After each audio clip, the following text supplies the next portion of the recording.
ఈరోజు అనుకోకుండా ఏలూరులో ఆగితే చిత్రాలయ అనే ఒక బ్రష్ నేమ్, దాంతోపాటు ఆ కలిగి ఉన్న వ్యక్తి రాంబాబు. దాదాపు చిన్న వయసు నుంచి ఆర్ట్ని పట్టుకొని వదలకుండా దాన్ని సాధన చేస్తున్నవాడు, నిరంతరం పెయింటింగ్ వేస్తున్నవాడు. దాంతోపాటు ఫిలాసఫీ ఆఫ్ లైఫ్ కూడా ఉంది. సో ఫస్ట్ ఒకవేళ థ్యాంక్స్ చెప్పాల్సి వస్తే యూట్యూబ్కి చెప్పాలి. సో యూట్యూబ్ వల్ల నా పరిచయం అయింది. సో అది ఒక మంచి తాత్వికమైనటువంటి స్నేహం మా ఇద్దరిది. ఫస్ట్ టైమే కలిసాం యాక్చువల్గా, అట్లా లేదు కదా, డైరెక్ట్గా లేదు. సో ఒక చిన్న ఓల్డ్ ఏమంటారు, ఎవరో రాసిన ప్రైవేట్ సాంగ్ ఒకటి ఉంది. కళకులేదు పరిధి, కళకులేదు పరిధి, లేదు అలుపు కళాకారునికి, కళ సముద్రము, కళ ఆకాశము, కళ ప్రకృతి, కళే జీవితము. దాన్ని నమ్ముకున్నవాడు ఎప్పుడు ఆనందంగా ఉంటాడు. Everything is art. ఆర్ట్ అంటే ఇది కాదు, heart. Heart is art. So ఇంతకుముందు ఒక చిన్న సరదా కాన్వర్సేషన్ చేసిన తర్వాత నా బిడ్డ కనిపించింది, సరే మాట్లాడదాం, అందుకని ఈ చర్చ కలుపుతున్నా. సో రాంబాబు గారు నమస్కారం. నమస్కారం. మీలో ఉన్న ఆర్ట్కి సో ఊరికి సరదాగా చెప్పండి నా పరిచయం ఇట్లా.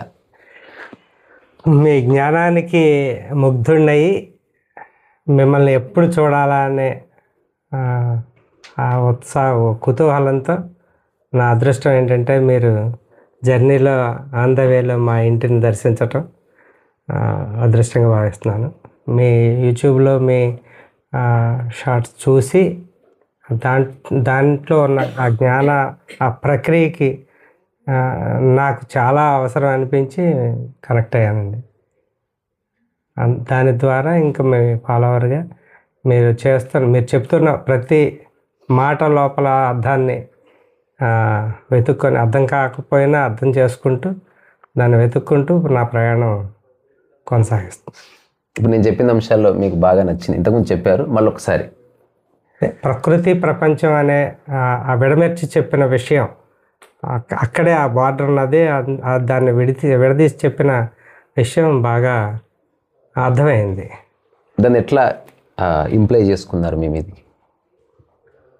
అది అర్థమైన దాంట్లో నుంచి ప్రతి అంశము ఎలా ముడిపడి ఉంది. మనం ప్రపంచంలో ఉన్నాము కానీ ప్రకృతికి దగ్గరగా ఉంటే ఎలా ఉంటుంది అనేది విడమర్చి చెప్పింది అర్థమైంది. చాలా బాగుంది. ప్రకృతిలో ఉంటే ఉన్నదంతా ఆనందమే, ప్రపంచంతో ఉంటే అది కొని తెచ్చుకోవచ్చు, తాత్కాలికం అనేది అర్థమైంది. అంతేనారా? అయితే నేను ప్లీజ్ జాయిన్. సార్, మీరు ఇప్పటిదాకా ఇంతకుముందు తీసిన వీడియోలో అంటే ఈ అన్న వీడియోస్ మీకు ఎట్లా హెల్ప్ అయినాయి అనేది చెప్పారు కదా. సో నాకు మీ ఇల్లు చూసి, మొత్తం ఈ పెయింటింగ్స్, ఈ సార్ వాళ్ళ ఇల్లు మీ అందరు చూసిన తర్వాత నేను అన్నతో అరుణాచలం పోయినప్పుడు కానీ ఇప్పుడు కానీ ఎవరైతే పరిచయం అవుతున్నారో వాళ్ళ లైఫ్ స్టైల్ చూసి నేను షాక్ అవుతున్నా. అంటే నేను అలాంటి వాళ్ళని ఎప్పుడు చూడలేదు. అంటే ఇట్లా బతుకుతున్నారు ఆ మనుషులు. మేము ఇట్లా చిన్న చిన్న వాటికి కొట్లాడుకుంటూ బతుకుతున్నాము. ఇందాక వీడియోలో నేను అదే డైలాగ్ అన్నా, మేము రిమోట్ కోసం కొట్లాడుతాం, మీరు ఇట్లా ఉంటున్నారా అంటే. నేను మిమ్మల్ని అడిగినా కూడా పర్సనల్గా, అంటే ఎట్లా సార్ ఇది, అంటే ఇంత ఎట్లా అంటే 11 years నుంచే అని చెప్పారు. నాకు అప్పుడు ఇంట్రెస్ట్ ఏమొచ్చిందంటే అసలు మీ లైఫ్ స్టోరీ తెలుసుకోవాలనిపించింది. అంటే ఆ 11 years అప్పుడు మీకు ఆ పెయింటింగ్ మీద ఇంట్రెస్ట్ ఎట్లా వచ్చింది, దానికి కారణం ఏంటిది? మీకు వీలైతే మీ సినిమా మాకు చూపించండి. సినిమా ఇది ఒక నిమిషం, అది నీ ప్రశ్న, నువ్వేదో అడుగుతున్నావు. అంటే వాళ్ళ story, life story, same question please. Miss అయ్యారు ఇవిడ. నమస్తే అని కూర్చోండి అట్లా. ఫస్ట్ పెయింటింగ్ ఏంటి అనేది మేము ఇంటరప్ట్ చేయము, మాకు మాట్లాడండి చక్కగా తెలుగు. ఇంకొకటి రామ్, ఇది ఎందుకు అడుగుతున్నాం అంటే ప్రతి మనిషి తెలుసుకోవాల్సిన విషయాలు ప్రతి ఒక్కరిలో ఉంటాయి. అందరూ ఒకలా ఉండాలని లేదు, అందరూ ఒకలా పనిచేయాలని లేదు, ఒకలా ఆలోచించాలని లేదు, కానీ అందరిలో కామన్గా ఉన్నది ఆనందంగా ఉండాలన్న ఒక ఆశ, దానికోసం ప్రయత్నం, ఎక్కడున్నా కాస్త ప్రశాంతంగా ఉండాలనుకోవడం, దానికోసం వెతుక్కోవడం. ఇంకోటి ఏంటంటే మాకు అతని తాతయ్య లైఫ్ స్టోరీ తెలుసుకోవాలనిపించింది, మాకేం లేదు, అలా అనిపించేలా చేసింది అతని ఆర్ట్. సూపర్, చెప్పండి. అది భగవంతుడు ఇచ్చిన ఆర్ట్ కదా, అది నా జీవనోపాధికి ఉపయోగపడడం అది భగవంతుడే ఇచ్చాడు. అంటే వంశపారంపర్యంగా నాన్న అంత పెద్ద ఆర్టిస్ట్ కాదు, కానీ ఆయన సరదాగా నేర్చుకున్నది ఆయన ఒక లైఫ్లో ఒకసారి అవసరం అయ్యి ఆయన అది స్టార్ట్ చేసినప్పుడు ఇది కాదు ఇంకా మంచిగా మనం ప్రొఫెషన్ స్టార్ట్ చేయాలని నా ఎర్లీ ఏజ్లో అందుకున్నాను. అందుకున్నప్పుడు చాలామంది బాగా చదువుకొని బాగా ఉద్యోగం చేసుకుంటే బాగా డబ్బులు వస్తాయి కదా అనుకుంటారు. అంత టైం లేదు. అంత టైం లేదు. సో మీరు ఏ వయసు నుంచి మీరు స్టార్ట్ చేశారు? కొంచెం ఎలాబొరేట్గా చెప్పండి. నేను ఎందుకు అంటుందంటే తప్పకుండా స్ఫూర్తి కలుగుతుంది. ఎవరికి కలిగిపోయినా నాకు ఆర్ట్ మీద ఇంట్రెస్ట్ ఎందుకంటే చాలా ఇంట్రెస్టెడ్ ఉన్నా. మీ బాల్యం విద్యాభ్యాసం అప్పుడు చిన్నప్పుడు చదువుకున్నాను నాన్ టెల్ బుక్స్ లో. అట్లా అక్కడ నుంచి సినిమా స్టార్ట్ అయ్యింది నాకు. మీరు పుట్టిన తర్వాత మీ డాడీ ఇప్పుడు మీ నాన్నగారు ఆల్రెడీ ఆర్టిస్ట్ అంటున్నారు కదా, సో మరి వాళ్ళ డాడీ కూడా ఆర్టిస్టా? నాకు అక్కడ నుంచి ఓకే వాళ్ళ డాడీ వ్యవసాయమే, ఫార్మరే.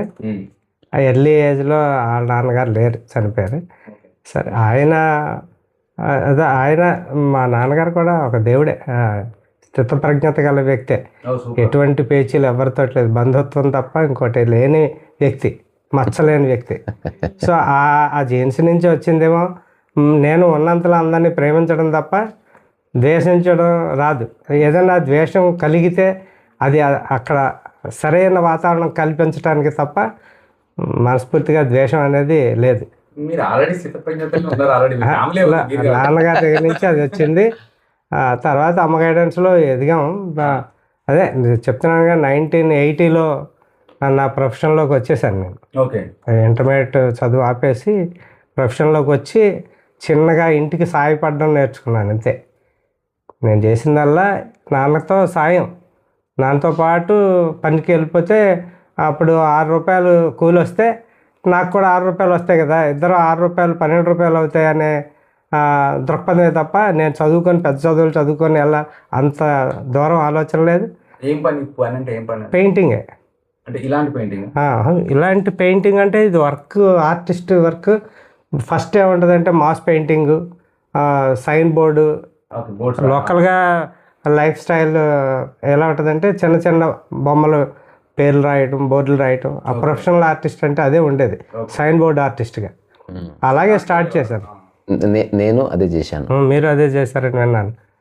ఆ తర్వాత పబ్లిసిటీ ఆర్టిస్ట్గా ఊరు తిరిగి గోడల మీద పబ్లిసిటీ, గోడల మీద బోర్డుల మీద హోర్డింగ్స్ ఎక్కి పైన ఆ వర్క్ చేశా. పెద్ద పప్ప కూడా చేసిండు అది.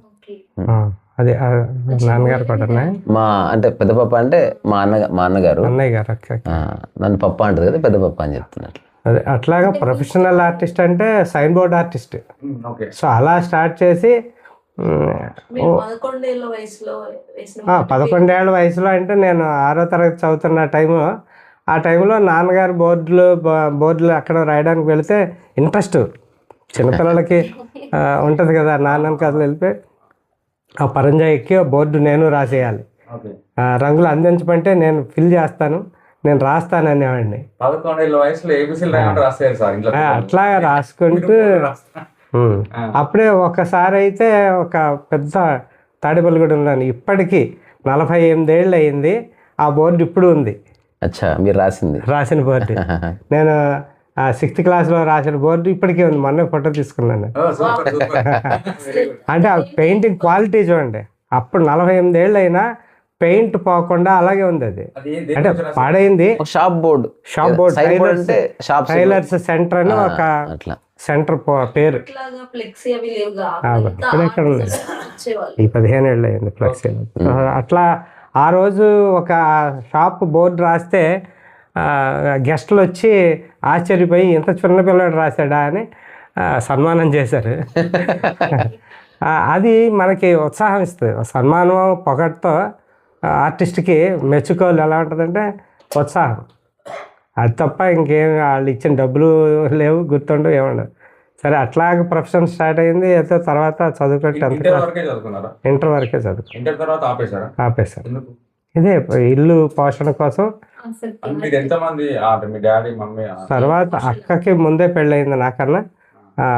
నేను ఇంటర్మీడియట్కి అయ్యేటప్పటికి అక్క పెళ్ళి అయిపోయింది. తర్వాత నేను, తమ్ముడు, చెల్లి. ఇంటి పోషణ నాన్నగారు ఒక్కళ్ళే, చాలా తక్కువ. అదే 6 రూపాయలు కూలి అంటున్నాను కదా, ఇల్లు గడవటానికి కష్టంగా ఉంది. డే మొత్తంలో మీరు ఎంత పెయింట్ వేసినా ₹6. ఎంత ఎంత సైన్ బోర్డ్ రాసినా ఏం రాసినా ₹6. సైన్ బోర్డులు కాదు, మామూలు just labour cost ₹6 okay okay. కూలి, ఆ రోజంతా ₹6 కూలి, 40 ఏళ్ల క్రితం విషయం ఇది. ₹6 కూలి. నేను కూడా వెళ్తే ఇంకో ₹6 వస్తాయి కదా, అట్లాగా ఇంటికి అవసరం. సరే నేనే చెప్పాను నాన్నతో, నేను వర్క్ వచ్చేస్తారు ఇంకా చదవను. సరే వాళ్ళ డిసిషన్ వాళ్ళు తీసుకునేంత ఇది లేదు కదా, సరే అన్నారు. అలా స్టార్ట్ చేయడమే మేలు అయిందేమో, ఎందుకంటే వేరే ఉద్యోగాలు వస్తాయో లేదో తెలియదు. సరే ఇంకా అదృష్టం ఏంటంటే నేను అలా ప్రొఫెషన్లోకి వచ్చేసి అట్లాగే చిన్నగా పెయింటింగ్లు ఒక పబ్లిసిటీ సంస్థలో జాయిన్ అయ్యి అక్కడి నుంచి కాంట్రాక్టులు తీసుకుంటూ పబ్లిసిటీ ఆర్టిస్ట్గా ఊర్లు తిరుగుతూ చిన్నగా ఇంటిని బాగానే చూసుకున్నాం. మళ్ళీ గవర్నమెంట్ టీచర్ ఎట్లా? అదే ఇట్లాగా ఒక 8-9 సంవత్సరాలు గడిచింది. టీచర్ అండి అది? Drawing teacher. డ్రాయింగ్ టీచర్, టీచరే మళ్ళీ. గవర్నమెంట్ అపాయింట్మెంట్ అది. అంటే చెప్పండి. చిన్నగా 26 సంవత్సరాలు వచ్చేటప్పటికి నాకు ఇదంతా 17-18 సంవత్సరాల్లో ఎంటర్ అయ్యాను ఫీల్డ్లోకి. ఆ 10 సంవత్సరాల్లోనే ఆర్టిస్ట్గా పికప్ అయ్యి చిత్రాలయ పేరు మీద సైన్ బోర్డులు రాయటం, జిల్లా అంతా మంచి పబ్లిసిటీ, బాగా పేరు వచ్చింది, బాగా వర్క్ బిజీ అయింది. ఒక 60 మంది వర్కర్ని మెయింటైన్ చేస్తూ షాపు బిజినెస్ అలాగా నిరంతరం. మా విషయం ఏంటంటే షాప్కి తాళం వేసేవాళ్ళం కాదు, 24 hours work. 24 hours work. Okay. అంటే చేసేవాళ్ళు ఎప్పుడో కాస్త ఉంటే కట్టేసి అక్కడ పడుకునేవాళ్ళు. ఇప్పుడు మీరు అన్నారు కదా నిరంతరం పని చేయడం అనే విషయం గురించి మాట్లాడండి. నిరంతరం పని. ఇప్పుడు ఆ అవసరానికి డబ్బులు వచ్చినాయేమో కానీ దానికి మించిన అదే 24 hours వర్క్ చేయడానికి కావాల్సిన శక్తి ఎక్కడి నుంచి వచ్చేదని అంటే ఇంట్రెస్ట్ నుంచి వచ్చేది. ఇంట్రెస్టే అసలు ఓపిక. నేను ఒకసారి పుష్కరాలు, రాజమండ్రి పుష్కరాలు జరుగుతున్న టైంలో 65 hours ఆహారం లేకుండా నిద్ర లేకుండా వర్క్ చేశాను. 65 hours నాన్ స్టాప్ వర్క్ ఉన్నా. ఓకే. ఆ వర్క్ కంప్లీట్ చేసి ఇచ్చేయాలి. అందరూ వస్తున్నారు, కుర్రాళ్ళు పని చేస్తున్నారు, పడుకుంటున్నారు, తింటున్నారు, నేను తెప్పిస్తున్నారు, నాకు భోజనం తినట్లా. అట్లా వర్క్ ఇంట్రెస్ట్ ఎంత అంటే అయిపోవాలి, అది అనుకున్న ఎఫెక్ట్ రావాలి. ఇంకొకటి ఏంటంటే వర్క్ రాజీ పడేవాడిని కాదు. ఇదంతా ముందు, టీచర్ రాకముందే. అదృష్టం ఏంటంటే 89లో ఈ ప్రొఫెషన్లో ఉండగానే నాకు పెళ్లి సంబంధం మా ఇంటి పక్కమ్మాయి ఈవిడ.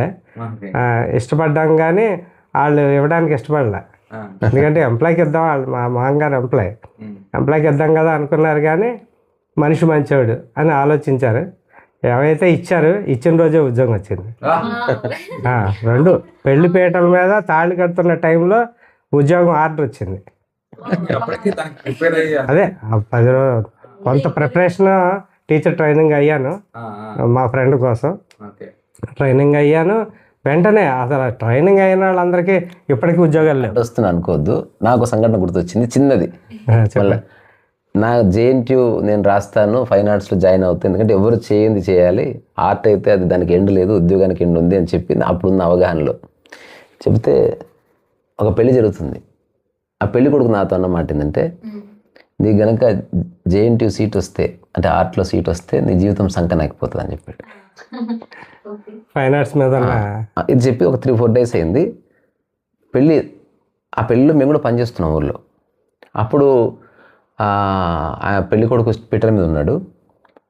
మీకు వచ్చినట్టు నాకు వచ్చింది, అంటే కమ్ టు ఇంటర్వ్యూ సెలక్షన్స్కి రమ్మని వచ్చింది. పెళ్లి కొడుకు చెవిలో చెప్పొచ్చిందా, నా జీవితం సంకనాకి పోబోతుంది అని చెప్పాను. మీరు చెప్పండి. చిన్న క్వశ్చన్స్ అడుగుతాను. మీరు ఇష్టపడ్డారు కానీ వాళ్ళకి ఇష్టం లేదు, కానీ మీలో ఆర్ట్ ఉంది, మంచివాడు కదా అని అదే ఒకే ఉద్దేశంతో వాళ్ళు మీకు ఇచ్చి పెళ్లి చేశారు. అమ్మాయి కూడా గట్టిగా ఉద్యోగం రాకముందే పెళ్లి చేశారు. అంటే అమ్మను ఫోటోలో చూసింది. ఆవిడే. ఏం ప్రశ్నలు వేస్తావు, ఒక్కొక్కసారి హఠాత్తుగా బాంబులు వేస్తుంది. చాలా మంచి ఆవిడ. సో అది లెటర్ వచ్చేసింది. ఇక వచ్చిన తర్వాత నేను జాబ్లో జాయిన్ అవ్వాల. గవర్నమెంట్ ఆర్డర్ వస్తే నేను జాబ్లో జాయిన్ అవ్వాల. అప్పుడు 10 బేసిక్ 1300 ఎంతో ఉద్యోగం జీతం వస్తుంది. సరే నేను 4000 సంపాదిస్తున్నాను, ఇది వదిలి 1300 జీతానికి వెళ్ళనని 11 రోజులు జాయిన్ అవ్వాల. మా మామగారు గవర్నమెంట్ ఎంప్లాయీ అవ్వడం వల్ల అసలు గవర్నమెంట్ జాబ్ అంటే ఏంటో ఎక్స్ప్లెయిన్ చేశారు. చేసి మోటివేట్ చేశారు. అప్పుడు 11వ రోజున సరే వెళ్తాను మీకోసం అని పెళ్ళి అయిపోయింది. పెళ్ళయిన మరుసటి రోజు 2వ రోజు 16వ తారీఖు పెళ్ళి అయింది. 25వ తారీఖు జాయిన్ అవ్వాలి జాబ్లో. నేను జాయిన్ అవ్వాల.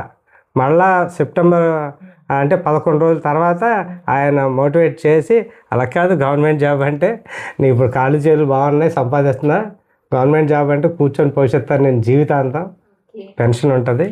వెళ్ళాను. ఆర్ట్కి సంబంధించిందే కాబట్టి ఆర్ట్కి సంబంధించింది దానికి అప్లై చేశాను. కలిసి వచ్చింది. అమ్మాయితో పాటు ఉద్యోగం కలిసి వచ్చింది. అట్లాగా కష్టము, మంచి నిదానం ఇవన్నీ కలిసి జాబ్ చేస్తూ మీ షాప్ కంటిన్యూ. అసలు అదే చెప్తున్నాను. ఇప్పుడు జాబ్ కొన్ని అవర్సే. ఆ జాబు ఊళ్ళో మన అదృష్టం ఏంటంటే ఊళ్ళోనే జాబ్ వచ్చింది. ఊళ్ళోనే ఈ చుట్టుపక్కల 5 కిలోమీటర్ల పరిధిలోనే మొత్తం 35 సంవత్సరాలు ట్రావెల్ చేశా. అది ఎవరికి ఉండదు. 5 కిలోమీటర్ల దూరంలో మా ఇంటికి. సరైన అంటే లోకల్ అన్నట్టే కదా, 8 కిలోమీటర్స్ దాకా లోకల్ ఇది ఉంటుంది. సో అవన్నీ కలిసి వచ్చి నా వ్యాపారానికి అడ్డు లేకుండా ఉంది. ఇన్ని సంవత్సరాలు వ్యాపారం చేస్తూ ఇటు ఉద్యోగం చేసుకుంటూ 2 సంపాదనలు. అందుకనే పిల్లలు, చదువులు, చక్కటిల్లు అన్నీ సమకూరిని. అయితే చాలామంది జాబ్ వచ్చేస్తే ప్రొఫెషన్ వదిలేస్తారు. నేను వదలలే. కళాకారుడు సమృద్ధిగా ఉంటే అది ఇంకా సంతోషం. నేను వదలకపోవడానికి కారణం ఏంటంటే డబ్బులు వస్తున్నాయని కాదు. ఇందాక సార్ చెప్పినట్టుగా పని ఇంట్రెస్ట్. నాకు జాబ్లో ఇంట్రెస్ట్ లేదు. ఎందుకని అక్కడ అయితే అందులో కూడా కష్టపడ్డాం. చాలామంది పిల్లల్ని ట్రైనప్ చేసి తయారు చేసాము. అది అంత జాబ్ సాటిస్ఫాక్షన్ అక్కడ ఉంది. కానీ జాబ్ సాటిస్ఫాక్షన్ కన్నా నాకు ప్రొఫెషన్ సాటిస్ఫాక్షన్ ఎక్కువ కావాలి. అంటే మళ్ళీ ఇంటికి వచ్చి కూడా అర్ధరాత్రి 12 దాకా పని చేసేవాడిని. Painting shop. మీరు ఎవరైతే చెప్పారో డ్రాయింగ్ చెప్పిన స్టూడెంట్స్ లో ఇప్పుడు ఎవరైనా మంచి మంచి పొజిషన్కి వెళ్ళిన వాళ్ళు అన్నారు. 2 లక్షల జీతానికి వెళ్ళిన వాళ్ళు హైదరాబాద్లో ఉన్నారు. అదే శిష్యులు డ్రాయింగ్ టీచర్లు అయిన వాళ్ళు అన్నారు. అదే నాకు బాలు చెప్తే తప్ప తెలీదు. అది పెద్ద కథ ఉందన్నా. ఈ పని చేయడం కాకుండా ఇంకే వ్యసనం లేదా? వ్యసనం అంటే అందరినీ పిల్లలు, ప్రేమ ఇది ఒకటే వ్యసనం అనుకోవచ్చు దాన్ని. అంతే తప్ప ఇంకా వేరే హ్యాబిటే లేదు. అది నేను ఎందుకు అడుగుతున్నా, గవర్నమెంట్ జాబ్ ఉన్నప్పటికీ పని ఉన్నప్పటికీ అది ఒక్కటి ఉంటే ఇది కుదరదు. అంటే ఇంత పెద్ద ఇల్లు మీరు అన్నట్టు సెటిల్మెంట్ పిల్లలు అదంతా కుదరదు. మీకు అది పాసిబుల్ అయింది కాబట్టి అది లేకపోవడం వల్ల అయిందా తెలుసుకుందామని అడుగుతున్నా. ఏం లేదు, నేను పని చేయటం మాత్రమే. ఇవాళకి జీతం ఎంత అనేది, నాకు ఇన్కమ్ ఎంత అనేది నాకు తెలియదు. వచ్చినట్టుగా తనకిస్తే తను ఎట్లా సేవ్ చేయాలి, ఎలా పిల్లల్ని చదివించుకోవాలి, ఎలా ప్రైజ్కి చేయాలని అదంతా ఆవిడ చూసుకుంది. సూపర్. అసలు నేను ఆ టైంని కూడా నేను వర్క్కే కేటాయించుకున్నా. ఇప్పుడు తిట్లు తింటున్నాను అనుకోండి, అప్పుడు ఏం పట్టించుకోలేదు, ఉండాలి కదా. కానీ అంతా ఆవిడే చూస్తుంది. అన్ని విషయాల్లో తలదూరిస్తే తల చెడిపోతుంది. ఆవిడ చేసేదానికి నేను అడ్డాలను, అలాగే నేను చేసేదానికి ఆవిడ అడ్డరాదు. ఇద్దరికి మంచి కనెక్షన్ ఉంది. అండర్స్టాండింగ్ ఉంది. అయితే ఇప్పుడు ఇదంతా మీ కథ బాగుంది. ఇప్పుడు మెయిన్ అంతే బాగుందా లేదా? ఓకే, కథనే అనుకుందాం. సరే, కథనే అనుకుందాం. పర్వాలేదు, నాకు బాగుంది. అట్లీస్ట్ అది నేను చెప్తున్నా. ఇప్పుడు ఇది ఓవరాల్గా జీవితం అంటే ఏమిటని మీ ఉద్దేశం? జీవితం సొంతంగానే ఉంటుంది, మనం సమాజంతో కూడా లింక్ అయి ఉంది కాబట్టి మనం ఒక్కళ్ళే స్వార్థంతో లేకుండా సమాజంతో పాటు కలిసి ఆనందంగా ఎలా జీవించాలో జీవిస్తే అది జీవితం అని. ఇంకా అందులో ఐశ్వర్యం ఉండొచ్చు, ఆకలి ఉండొచ్చు, ఇంకోటి ఉండొచ్చు. ఇవన్నీ ఎలా అయినా తింటే ఆకలి తీరడం పెద్ద విషయంగా అస్సలు కాదు. ఎందుకంటే ఇవాళ నాకు మా ఇంట్లో నా భార్య లేకపోతే చుట్టుపక్కల వాళ్ళందరూ నా ఆకలికి 3 ఆకళ్ళు తెరుస్తున్నారు. సో అది కేవలం దేనివల్ల వచ్చిందనంటే నేను మా మధ్యలో ఉన్న స్నేహమే. స్నేహం. ఎవరైనా నా శిష్యుడు ఉన్నాడంటే పెద్దవాళ్ళే కాదు, నా శిష్యులు అంటే ఎంతో ప్రేమించకపోతే వాళ్ళు సొంత పనులన్నీ మానేసుకొని ఇవాళ మీరు వస్తున్నారంటే ఇక్కడే ఉండిపోయారు. సో అలాగా ఆ సర్వీస్ మోటో ఆనందం. ఇప్పుడు నేను వృద్ధాశ్రమానికి వెళ్ళి సేవ చేస్తానంటే వితౌట్ ఏది లేకుండా ఆనందంగా వెళ్ళి మనకున్న టైం అంతా స్పెండ్ చేసి వాళ్ళకి ఏం కావాలో సౌకర్యం. ఆ ఉద్దేశం మీరే ఏర్పాటు చేశారా? కాదు, మా పెద్దవాళ్ళు ఏర్పాటు చేశారు, మా గురువు గారు వాళ్ళందరూ. వాళ్ళంతా పెద్దవాళ్ళు అయ్యి మొన్నే నాకు బాధ్యతలు రిటైర్ అయిపోయావు కదా, నువ్వు మొత్తం చూసుకొని సెక్రటరీ బాధ్యతలు అప్పచెప్పారు. ఓకే. ఇంకా మన చేతనైన పనులు కొన్ని చేసి ఇప్పుడు వాళ్ళ సౌకర్యం. చిన్న చిన్న వాటికి బాధపడేవాళ్ళు, లేకపోతే కంప్లైంట్ చేసేవాళ్ళు, పేచీలు పెట్టేవాళ్ళు, ఈర్ష్య ఉన్నవాళ్ళు, వీళ్ళని చూస్తే ఏమనిపిస్తుంది? మీరు ఏమైనా సరి చేయాలని చూస్తే మీరు ఎట్లా సరి చేస్తారు? మీరు ఇచ్చే సలహా ఏంటి? ఎక్కువగా సరి చేయటానికి చూడమండి, మనం చూసుకొని మన పర్సెప్షన్ నుంచి వాళ్ళు సరే వాళ్ళు తప్ప. అంతే. అక్కడ కనెక్షన్ ఉందనుకోండి, సందర్భం వస్తే చెప్తాం తప్ప పని కట్టుకొని వాళ్ళు పిలిచి దెబ్బలాడి ఇలా ఉండి అలా ఉండని చెప్ప. సందర్భంలో నుంచే సలహా వస్తుంది, అంతే. ఒక సూచన కూడా వస్తుంది. సందర్భం నుంచే. అంటే దెబ్బ తగిలినప్పుడే మందేయాలి, తర్వాత వేస్తే చెడిపోతుంది. అవన్నీ జీవితం నేర్పిన పాఠాల నుంచి.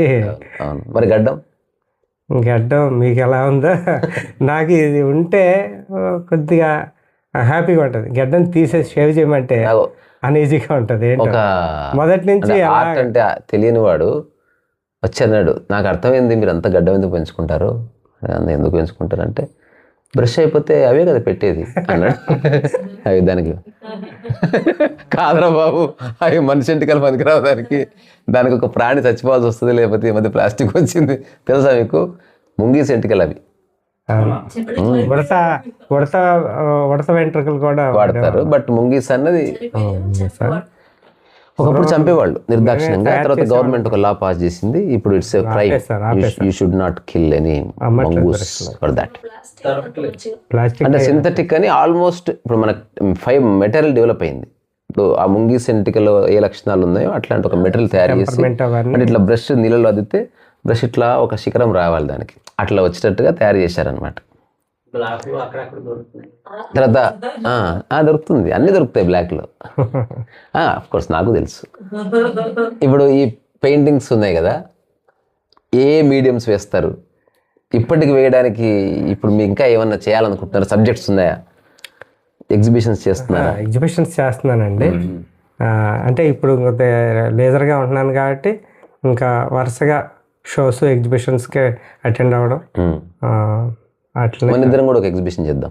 అలా మీతో కలిసి ప్రయాణం అంటే ఇంకా అన్ని అంటే ఊరికి అంటే ఇప్పుడు నాకు నిజంగా ఎవరితో ఏ పని లేదు, పని ఉండాలంటే ఏదో పని పెట్టుకోవాలి నేను. అదర్వైజ్ నాకు నిజంగా నాకు ఎవరు గుర్తుకుంటారు. మనం కలుసుకోవాలంటే ఆర్ట్ ఏదో ఉంది కాబట్టి నేను కొంచెం ఆనందపడుతున్నా. ఇక్కడికి రావాలి, ఏలూరు రావాలంటే నాకు ఒక రీజన్. తప్పకుండా చేద్దాం, ఎందుకు చేయకూడదు? క్యాన్వాస్లు ఉన్నాయి, కలర్స్ ఉన్నాయి, అన్నీ ఉన్నాయి. ఇప్పుడు అందు గురించే నేనేంటంటే నా స్వార్థం కాకుండా 10 సంవత్సరాలు బట్టి ఏలూరు అంతకుముందు ఆర్టిస్టులు ఎవరికి వాళ్ళు ఉండేవాళ్ళు, ఎవరితోటో 2-3 కలిసి మాట్లాడుకునే వాళ్ళు తప్ప స్నేహ సంబంధాలు ఉండేవి కాదు. 10 ఏళ్ల క్రితం ఏలూరు ఆర్ట్ సొసైటీ అని పెట్టి వాళ్ళందరినీ నడిపిస్తా. మధ్య మధ్యలో తిట్లు తింటా ఉంటాం కానీ వదలం. వాళ్ళందరినీ ప్లైనరీకి తీసుకుంటే ఆచరించినప్పుడే నిజంగా ఏం జరుగుతుందో తెలుస్తుంది. ఆలోచిస్తున్న మంచి మంచి ఆలోచనలు వస్తాయి, థ్రిల్ అవుతావు, వావ్ అనుకుంటావు, దిగితే తెలుస్తుంది. అలా కలిపిన తర్వాత అండి ఏదో అడుగుతున్నారండి, మంచి ఏదో అందరినీ కలిపి ఏదో ఇస్తారని అన్నారు. ఒక ఆర్ట్ సొసైటీ పెట్టారు. సొసైటీ పెట్టి రాష్ట్రం అంతా పరిచయం చేశా ఆర్టిస్టులకి. అంటే నాకు తెలిసిన చోటకి నేను వెళ్తూ ఈ గ్రూప్ ఉండటం వల్ల సొసైటీకి పిలుపు రావటం, దాని ద్వారా వాళ్ళందరూ పరిచయం అవ్వడం. మేము ఎక్కడా లేనిది ఏలూరు నుంచి ఒక వ్యాన్ కారు వేసుకొని 10 మంది వెళ్తుంటాం. నేను కూడా త్వరలో ఇది అంటే నేను ఆధ్యాత్మిక పరమైన సంస్థ అట్లా పెట్టను కానీ ఒక ఆర్ట్ గ్రూప్ లాంటిది ఏర్పాటు చేయాలని నాకు ఎప్పటి నుంచో ఉంది. అది నేను మీ అడ్వైస్ తీసుకొని చేస్తాను. బాగుంటుంది, చేయాలి. ఇప్పుడు నేను నా బిడ్డతో పెయింటింగ్ వేపిస్తున్నా, టైసన్ వేస్తున్నాడు, ఆ తర్వాత అప్పుడప్పుడు అడుగుతా తనేమో సింపుల్ ఉందో అని చెప్పేస్తుంది. అట్లా ఒక 10-20 మందిని తయారు చేయొచ్చు. ఒక కొత్త తరహా ఆర్ట్ ఉంది ప్రపంచానికి. నాకు చాలా ఏళ్ల క్రితం కలబడ్డది. ఆ కళను రియల్గా చూడాలని నేను యాక్చువల్గా అందరికీ ఆర్ట్ చెప్తున్నా. వాళ్ళకి కొంత ఇంట్రెస్ట్ వస్తే అది పరిచయం చేద్దామని. ఆ సమయం వచ్చినప్పుడు ఐ విల్ రివీల్ ఇట్. అట్లా బాగుంది. ఏం ఆర్ట్ అట్లా క్యాన్వాస్ లో మనమే ఇందాక మీరు మీడియం గురించి అడిగారు కదా, అవును. అసలు ఈ పెయింట్ క్వాలిటీ మీడియం అని అనుకోక్కర్లా.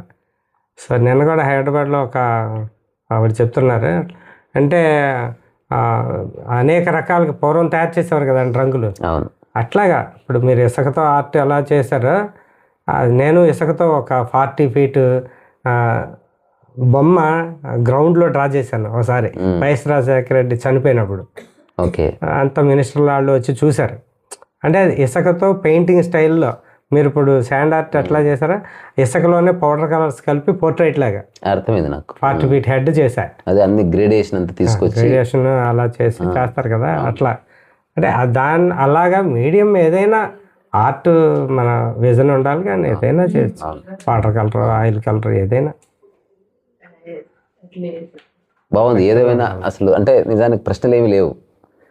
ఏమైనా అడుగుతారు, ఎవరైనా అడగాలంటే అడగచ్చు.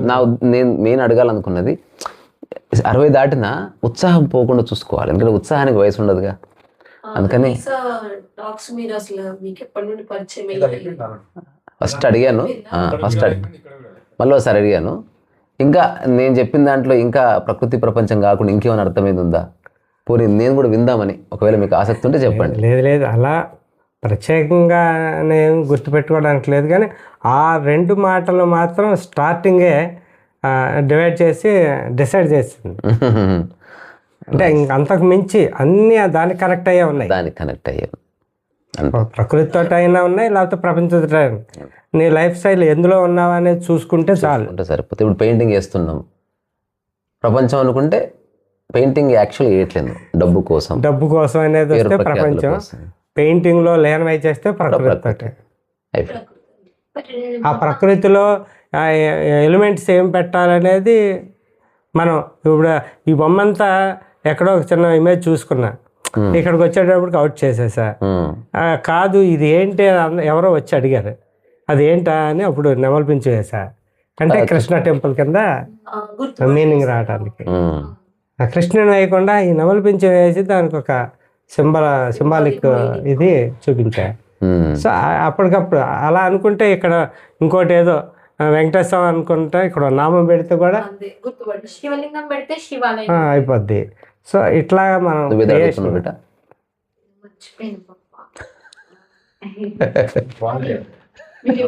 మీరు పెయింటింగ్స్ వేస్తూ వాటికి బాగా మంచి మంచి పెయింటింగ్స్ కి డబ్బులు ఇచ్చి కొనుక్కెళ్తారు కదా, అలా డబ్బు పేరు అలా అన్ని రకాలవి వస్తున్నప్పుడు ఒక అహంకారం లాంటిది ఎప్పుడైనా వచ్చి ఎప్పుడైనా మార్పు వచ్చిందా మీ అది వస్తే సహచరులు అందరూ చెప్తారు. అలా జరిగినాయి మీకు మీరు గమనించుకుందేమైనా? లేదు, అలాంటి అహంకారం అనేది నాకు తెలీదు. వచ్చిందేమో కానీ నాకు తెలీదు. తెలిస్తే క్లియర్ అయిపోతుంది అంతే. కానీ నాతో ఈ 10 సంవత్సరాల క్రితం వరకు నా ఇమేజ్ని కొంతమంది అలాగే చూశారు. కానీ ఇందాక మీరు చెప్పినట్టు నాకు అంత టైం లేదు, నాకు ఆ దృష్టే లేదు. నాకు ఉన్న టైం అంతా పెయింటింగ్ చేసుకుంటే ఎవరితోటి కలవకుండా పెయింటింగ్లు చేసుకుంటున్నాడు, మంచి పేరు సంపాదిస్తున్నాడు అనుకున్నారు. కానీ నాకు అది తెలీదు. నా పని ఇల్లు తప్ప ఇంకా బయట స్పెండ్ చేయడం కానీ ఇంకో వ్యసనం కానీ లేకపోవడం వల్ల బయటికి వెళ్ళలేదు నేను. మిగిలిపోయింది సార్ మీరు అట్లా. అలా అంతెందుకు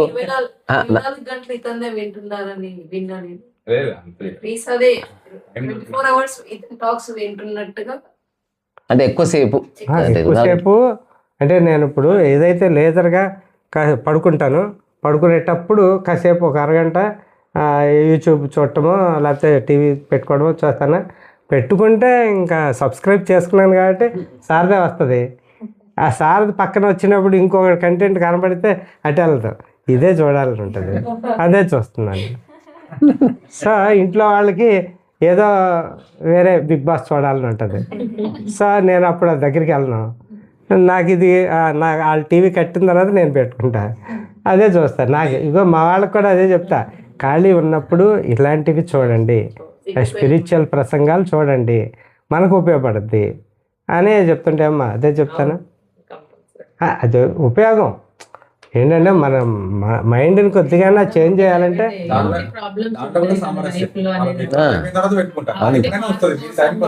అబ్బే తోసేసి పెట్టుకోవడం. ఇప్పుడు చూసారు, కలిసారు, మీరు ఎలా ఫీల్ అవుతున్నారు? అది ఒక ఆనంద స్థితి, దానికి కొలత ఏముంటుంది. నేను హైదరాబాద్ వచ్చి బిడియంతో మిమ్మల్ని ఎలా ఎంటర్ అవ్వాలా అని విజన్ ఉండేది మొన్నటిదాకా. అది ఒక్కసారిగా కుంభవృష్టి కురిసేసింది. మా ఇంట్లో కుంభవృష్టి కురిసింది. వాన లేని చోట కుంభవృష్టి అంటే ఎలా తట్టుకుంటుంది? చిందులేయడం తప్ప ఇంకేమో ఆనందంతో చిందులేయడం తప్ప. అలా అలా హుందాగా ఎక్స్ప్రెస్ చేయడం బాగుంది కదా. అంటే అందరు అట్లా ఉండాలి, ఓపెన్గా, సంకుచిత మనస్తత్వాల నుంచి బయటపడండి. ఉపయోగం లేదంతే.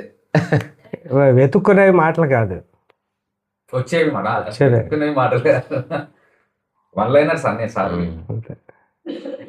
మంచి ప్రవాహ స్థితి ఉంది. ఇప్పుడు నేను ఎప్పుడన్నా ఏలూరు రావాలి అంటే ఇక్కడ నీకు స్టూడియో ఉంది అంటే స్టూడియోతో పాటు క్యాన్వాస్ నిన్న చెప్పారు కదా, క్యాన్వాస్ కలిసి ఏం అక్కర్లేదు వచ్చేసేయండి. నిజానికి అయ్యా మీరు చెప్పింది నేను చెప్తా అందరికి, అట్లా మీరు చెప్పినప్పుడు నాకు ఆనందం. నాకు ఒకటి చెప్పాడు, స్టాక్ ఉంటాయి ఎప్పుడు తెలుసు, ఫుల్ స్టాక్ ఉంటుంది. నాకు చెప్పాను పెయింటింగ్ చేసాను ఏమి రాదు నాకు కూడా వస్తుంది అన్న పెయింటింగ్ నేర్చుకోవచ్చా అంటే వస్తుంది రా చెప్తా అన్నాడు. అంటే మరి నేను ఏమైనా తెచ్చుకోవాలా అంటే నువ్వు ఫస్ట్ రా, వచ్చినప్పుడు చూద్దాం, వచ్చినప్పుడు అన్ని ఇక్కడ ఉన్నాయంటే ఆ డైలాగ్ నాకు చెప్పిన చాలా మంది చెప్తుంటారు అట్లనే. నేను ఇస్తాను, చాలా మెటీరియల్ ఇస్తాను. ఇప్పుడు టైసన్ పెయింటింగ్ వేస్తున్నాడు, అసలు దాన్ని చూడకూడదు, అది ఆర్ట్ ఇంపార్టెంట్. తుచ్చమైన 5-10 రూపాయలు బ్రష్ నీదే నాదే, మొన్న క్యాన్వాస్ ఇచ్చాను దాని సైజ్ ఎంత, ఇంకా అయిపోయింది. ఆర్ట్ లేదు ఇక్కడంతా వ్యాపారం. ఏముంది ఏదో అడుగుతున్నావు బేటన్నా, మర్చిపోయినా వల్ల లేదు తాతయ్యకి అదే చెప్పిన. పప్ప చెప్తూ ఉంటాడు చాలా మందికి, రండి పెయింటింగ్ నేర్చుకోండి, ఫ్రీగా నేర్పిస్తాను, నచ్చినంత. ఆర్ట్ని ఇష్టపడేవాళ్ళు అలాగే చెప్తారు. ఎందుకని ఆర్ట్ మనం ఇష్టపడుతున్నాం అంటే, ఇప్పుడు మనం ఎవరినైనా పలానా సబ్జెక్టు మన ఇష్టంతో జీవిస్తున్నప్పుడు ఎదుటి వాళ్ళకి కూడా అది ఇద్దాం అనుకుంటాం. దానికి కొలతలు కొలిస్తే వాళ్ళే వస్తారు, దగ్గరికి రారు. వాళ్ళే ఆర్ట్ ఇంట్రెస్ట్ ఉంటే ఇవ్వండి కానీ నేను అడిగాను అని చెప్తారు. మా పిల్లలు ఉన్నారు, వాళ్ళకి బొమ్మలు బ్రష్లు తెచ్చుకోలేని వాళ్ళు మన దగ్గర ఉన్నాయి, వాడుకోమంటే వాడుకుంటారు. స్కూల్లో కూడా అంతే, వాళ్ళకి అన్ని చార్ట్లు కూడా నేనే తీసుకెళ్ళి ఇచ్చి, వాళ్ళకి ఏదైనా ఎంట్రీ ఫీజులు కావాలంటే నేనే కట్టి అప్పుడప్పుడు ఇట్లా ఎంకరేజ్ చేయకపోతే వాళ్ళని ప్రోత్సహించడం ఎవరు చేయలేదు. ఒక పెద్ద హృదయం ఉండాలి. అందులోని పిల్లలు వాళ్ళు చిన్న కుటుంబాల్లో ఉంటారు కదా, మనకేమో గవర్నమెంట్ బోర్డు డబ్బులు ఇస్తుంది, ఏం చేసుకోవాలి? నిజంగా ఏం చేసుకోవాలి? వాళ్ళకి ఇవ్వకపోతే నిజంగా ఇవ్వాలి.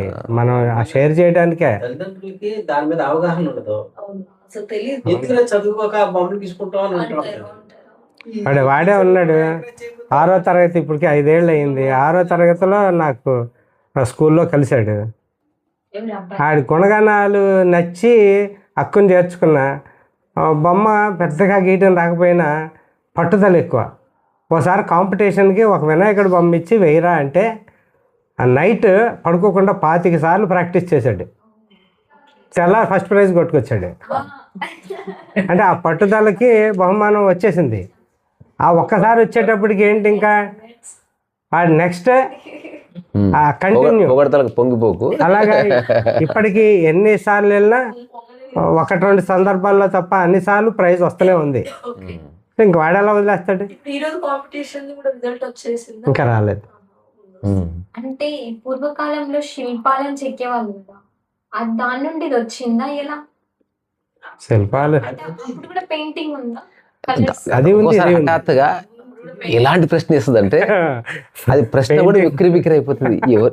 ఎక్కడి నుంచి వచ్చాను బయటకు నేను అని.